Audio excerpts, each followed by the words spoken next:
The chilly temperatures are still with us as we see one more frosty night ahead, all before we start to see more and more improvements when it comes to both your high and low temperatures. As far as conditions go right now, beautiful blue skies. Can't beat this view. A live look out of our 13 WREX camera. Notice, obviously, plenty of sunshine, but also the trees right in front of our camera aren't really moving much. The winds have settled and will remain on the calmer side for today, so we have beautiful fall weather to enjoy, but still going to have to grab those jackets. In fact, right now, a lot of us are still in the upper 40s. 47 degrees in Freeport, 46 in DeKalb, 45 for Roscoe. We'll still climb a couple degrees, reaching into those mid to upper 50s, still staying below average as we'll stay on the cooler side. We make it to 58 degrees.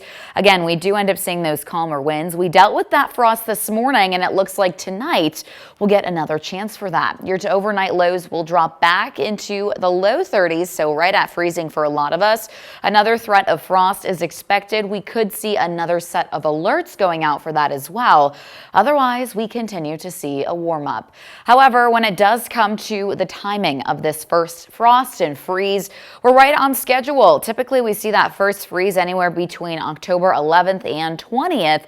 The last couple of years, however, did see that first freeze later in October or early November. So this year, at least, we're falling in that time frame. We typically see that freeze on average.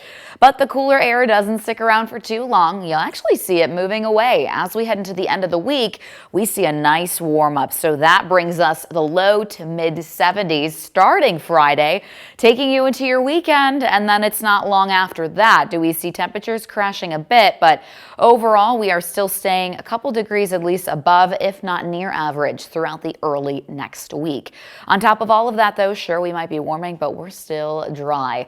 The next few days feature a lot of sunshine. Notice we hit the mid 70s by Sunday. Could still see one more cooler night again, but even those overnight lows will start to improve, moving away from the 30s as we see little to no chances for rain. This fall so far, we are just a little over 2 inches of rain for rainfall. That's nearly 3 inches below average. The driest fall on record came in a little over 3 inches in 1956, so we aren't too far off of that. And we are only going to continue to stay dry with that sunshine through the weekend and even next week. One thing that you will see is that warm up. Notice your lows hit 70 degrees by Friday, and then the overnight lows staying really above 40 degrees moving forward. In your most accurate 10-day forecast, we could see a low chance for showers by Tuesday. Otherwise, we then drop off back into the 60s, so closer to average, still seeing little to no chances for rain. Manny.